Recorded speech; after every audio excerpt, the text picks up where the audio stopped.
قربانی کا مطلب ہے جانور کو اللہ کی راہ میں ذبح کرنا۔ یہ عمل اسلامی تہوار عید الاضحیٰ کے موقع پر کیا جاتا ہے۔ یہ سنت ابراہیمی کی یاد میں ہے، جب حضرت ابراہیم علیہ السلام نے اللہ کے حکم پر اپنے بیٹے حضرت اسماعیل علیہ السلام کو قربان کرنے کا ارادہ کیا تھا، لیکن اللہ نے ان کی قربانی کو قبول کرتے ہوئے حضرت اسماعیل کی جگہ ایک دنبہ بھیج دیا۔ قربانی کے احکام۔ وقت۔ قربانی کا وقت عید الاضحیٰ کی نماز کے بعد شروع ہوتا ہے اور 12 ذو الحج کے غروب آفتاب تک رہتا ہے۔ جانور۔ قربانی کے لیے مختلف جانور استعمال کیے جا سکتے ہیں، جیسے گائے، بکری، بھیڑ، دنبہ، اونٹ وغیرہ۔ عمر۔ جانور کی عمر کا بھی خیال رکھا جاتا ہے، جیسے بکری 1 سال کی، گائے 2 سال کی اور اونٹ 5 سال کا ہونا چاہیے۔ صحت۔ جانور صحت مند ہونا چاہیے، یعنی اسے کوئی ظاہری بیماری یا عیب نہ ہو۔ قربانی کا مقصد اللہ کے تقوی اور رضا کو حاصل کرنا ہے۔ یہ ایک عملی مظاہرہ ہے کہ انسان اللہ کے حکم پر اپنی سب سے قیمتی چیز قربان کرنے کے لیے تیار ہے۔ گوشت کی تقسیم۔ قربانی کا گوشت 3 حصوں میں تقسیم کیا جاتا ہے۔ ایک حصہ اپنے لیے، ایک حصہ رشتہ داروں اور دوستوں کے لیے، ایک حصہ غریبوں اور محتاجوں کے لیے۔ اسلامی ذبح کا طریقہ۔ اسلام میں جانور کو ذبح کرنے کا ایک مخصوص طریقہ ہے جسے شریعت کے مطابق انجام دینا ضروری ہے۔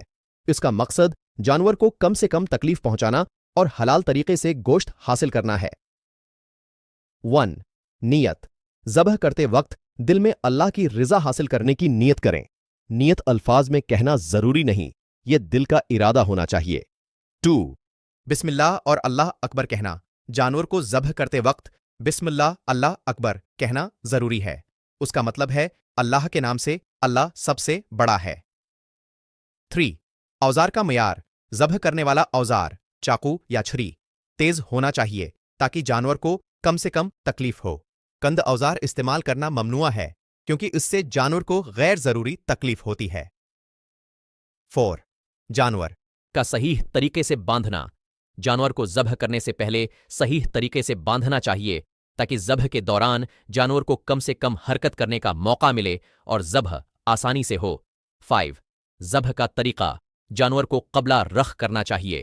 ذبح کرتے وقت جانور کے گلے کی 4 رگیں، سانس کی نالی، غذائی نالی اور 2 بڑی رگیں کاٹنی چاہیے۔ اس سے جانور کی موت جلدی واقع ہوتی ہے اور خون جلدی خارج ہو جاتا ہے۔ ذبح کے دوران جانور کا خون بہنے دیں تاکہ زیادہ سے زیادہ خون جسم سے باہر نکل جائے، کیونکہ خون کا استعمال حرام ہے۔ ذبح کرنے کے بعد کے احکام۔ ذبح کے بعد انتظار۔ جانور کی مکمل موت کا انتظار کریں اور اس دوران کسی قسم کی حرکت نہ کریں۔ خون بہانا۔ ذبح کے بعد جانور کا خون پوری طرح بہنے دیں۔ جانور کی کرنے والا مسلمان، بالغ اور صاحب عقل ہونا چاہیے۔ ذبح کا مقام صاف اور پاک ہونا چاہیے۔ یہ بنیادی اصول اور احکام ہیں جو اسلامی طریقے سے جانور کو ذبح کرنے کے لیے ضروری ہیں۔ ان احکام کی پیروی کرنے سے ہم اللہ کی رضا حاصل کرتے ہیں اور جانور کے گوشت کو حلال اور طیب بناتے ہیں۔